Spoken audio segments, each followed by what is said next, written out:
ये है श्रवण, जिसका एक छोटा सा बिजनेस था। उसका एक दोस्त था जिसका नाम था शिव।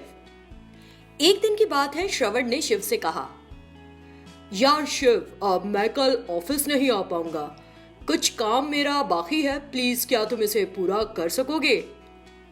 अरे जरूर, लेकिन श्रवण तुम जा कहाँ रहे हो? अब मैं अपने इन लॉज से मिलने जाना चाह रहा था यार, उन्हें देखे हुए काफी महीने गुजर चुके हैं, इसलिए सोच रहा था कि चला जाऊं।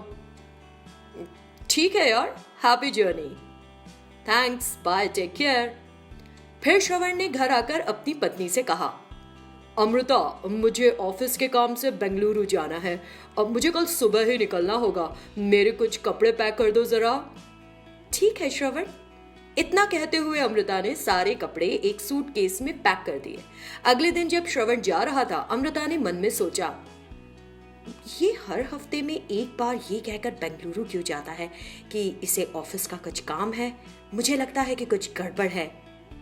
दरअसल श्रवण अपनी सास के घर, या बेंगलुरु नहीं बल्कि अपनी दूसरी पत्नी प्रिया के पास गया, जो हैदराबाद में ही रह रही थी।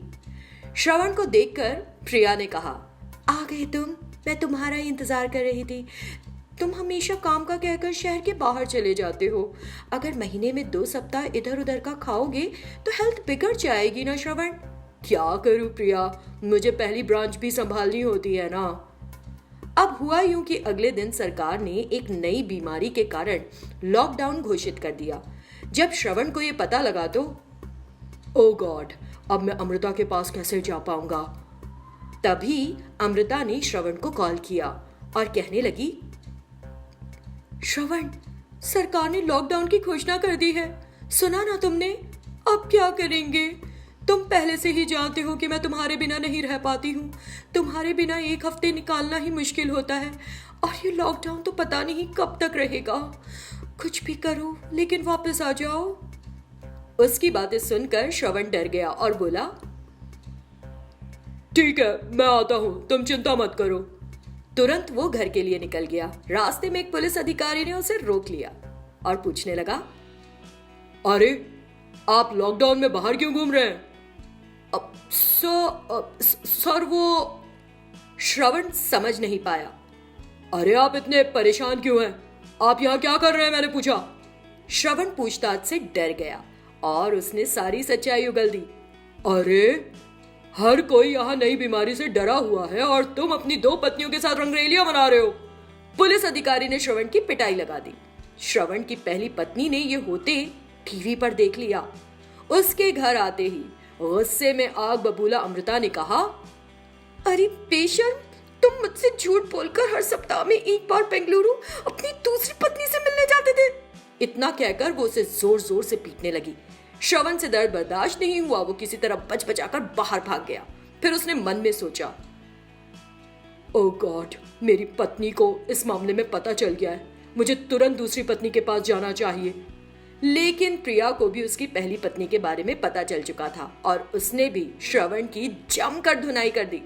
बेचारा श्रवण न घर का रहा न घाट का। घने जंगल में रहने वाली एक चुड़ैल को कहीं घूमने जाने का बड़ा दिल था। जंगल से होकर एक रास्ता गुजरता था। कई लोग कस्बे में जाते समय उस रास्ते से निकलते थे।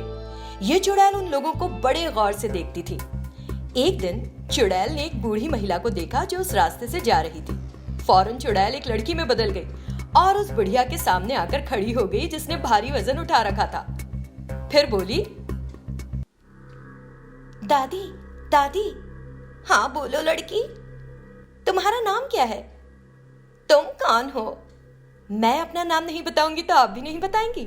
मैंने इससे पहले तुम्हें नहीं देखा, तुम खुद ही मेरे पास आई, मैं समझ गई कि तुमको मुझसे कुछ चाहिए। आपने मुझे पहले कभी नहीं देखा, लेकिन मैं हर दिन आपको यहाँ से जाते देखती हूँ। बेचारी आप हर दिन भारी वजन उठा कर ले जाती हैं। मैं तो सिर्फ आपकी मदद करना चाहती थी, इसीलिए आपका नाम पूछ लिया। अगर मदद करने के बाद तुमने मुझसे पैसे मांगे तो मैं एक कौड़ी भी नहीं दूंगी, मंजूर है? मैंने सोचा था तुम एक मासूम औरत हो, तो अब इस ढुलमुल दादी के बारे में क्या ख्याल है? ढुलमुल दादी, वाह, नाम तो बढ़िया है। और तुम्हारा नाम? मेरा नाम है चमेली। चुड़ैल ने कुछ देर सोचकर एक नाम बता दिया। इस तरह दादी और चमेली एक साथ शहर की ओर चल दिए। रास्ते में चमेली ने पूछा, दादी ये बक्से इतने भारी हैं, इनमें क्या है? इनमें घी है। मैं 3 दिन में एक बार घी ले जाकर कस्बे के व्यापारी को बेच देती हूँ। आप 3 दिन में इतना घी बना लेती हैं या आप इसे दूसरों से खरीदती हैं? वो बाद में बताऊंगी। तुम यहाँ रुको, मैं अंदर जाती हूँ। घी बेचकर अभी वापस आऊंगी। इतना कहकर वो औरत अंदर चली गई। चमेली बाहर ही खड़ी रही। फिर एक आदमी व्यापारी की दुकान पर आया और बाहर इंतजार करने लगा।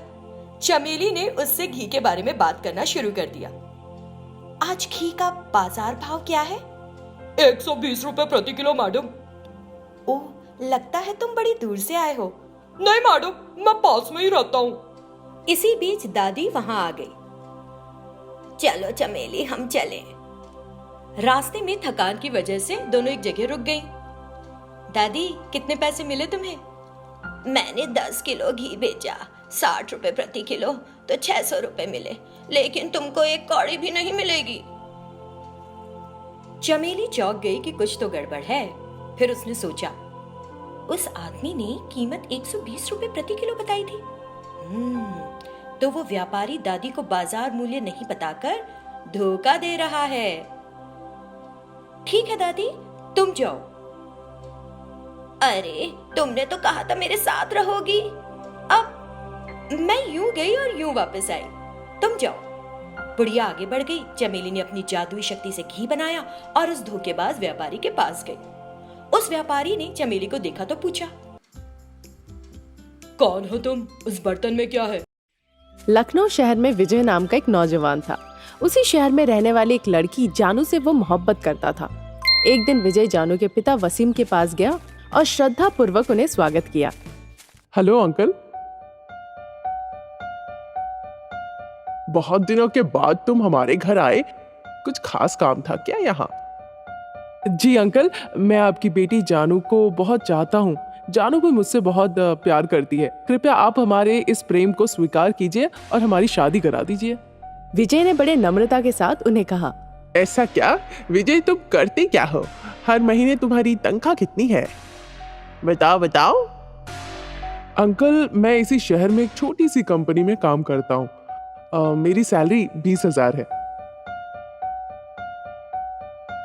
20,000? इतने पैसों में तो मेरी बेटी का मेकअप का सामान भी नहीं आता। फिर उसे खिलाओगे क्या? मैंने अपनी बेटी को राजकुमारी जैसे पाल पोस के बड़ा किया है। फिर मैं अपनी बेटी को एक गरीब इंसान के हाथ कैसे दे दूं? यहाँ से चुपचाप चले जाओ, नहीं तो मैं धक्के मार के निकालूंगा, समझे? इस तरह वसीम ने विजय को बेइज्जती करके वहां से भेज दिया और विजय बहुत दुखी होकर सोचने लगा, मैं बहुत पैसे कमाऊंगा, फिर मैं जानू से शादी करूंगा। इसी के साथ विजय ने शहर जाने का सोच लिया। जब वो पड़ोस के शहर में जा रहा था, उसे जंगल होकर जाना था। रात में उस जंगल से जाते वक्त वो काफी थक गया और एक पेड़ के नीचे जाके आराम करने लगा। जब विजय सो रहा था पेड़ के नीचे, कुछ शैतान जो उस पेड़ में रहते थे वो उसे देखकर कहने लगे, अरे वाह, बड़ा हैंडसम है, यही आज हमारा भोजन है, चलो उसे पकड़ के खाते हैं। विजय उनकी ये बात सुनकर डर गया और सोचने लगा, हे भगवान, मेरी किस्मत ऐसी क्यों है? मैंने अपनी प्रेमिका को खो दिया। क्या मैं अपनी जिंदगी भी खो दूंगा इन शैतानों की वजह से? अब नाना, मुझे अच्छे से सोचना पड़ेगा और इनके चुंगल से निकलना पड़ेगा। फिर काफी देर सोचने के बाद विजय को एक तरकीब आई। तुरंत वो उठ के बैठ गया और ऐसा भाव करने लगा, जयकाल जगत काली ओम क्लीम स्वाहा।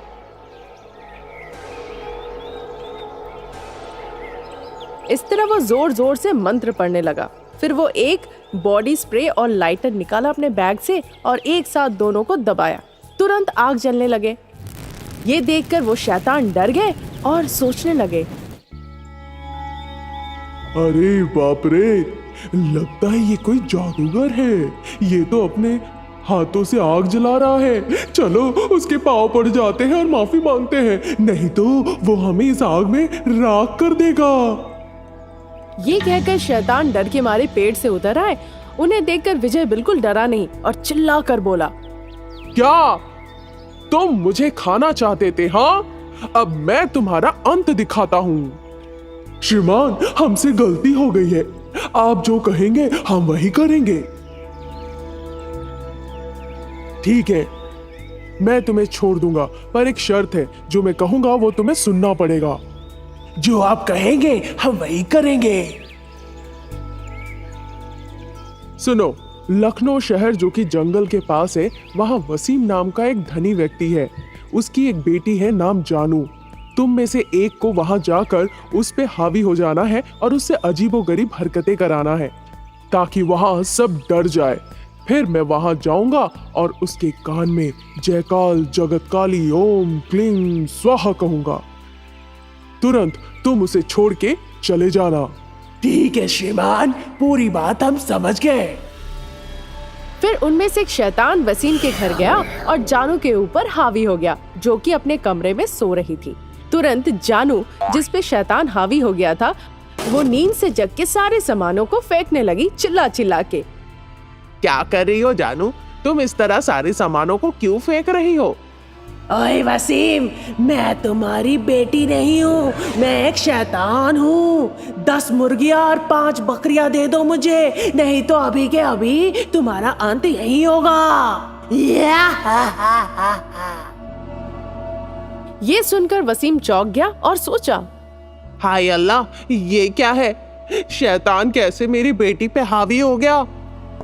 तुरंत वसीम ने जादूगरों को बुलाया जो उसी शहर में रहते थे और बोला, जनाब, आप में से किसी ने अगर उस शैतान को पकड़ लिया जो मेरे बेटी पे हावी हुआ है, तो आप जो मांगेंगे मैं वही दूंगा। फिर वो सारे जादूगर जानू को घेर के खड़े हो गए और कई तरह के मंत्र पढ़ने लगे। फिर वो असमर्थ रहे जानू के शरीर से उस शैतान को अलग करने में। जनाब, हम उस शैतान को आपकी बेटी के शरीर से अलग नहीं कर पाए। ये कहकर वो चले गए वहाँ से। इसी के साथ वसीम उदास हो गया और अपनी बेटी को लेकर चिंतित हो पड़ा।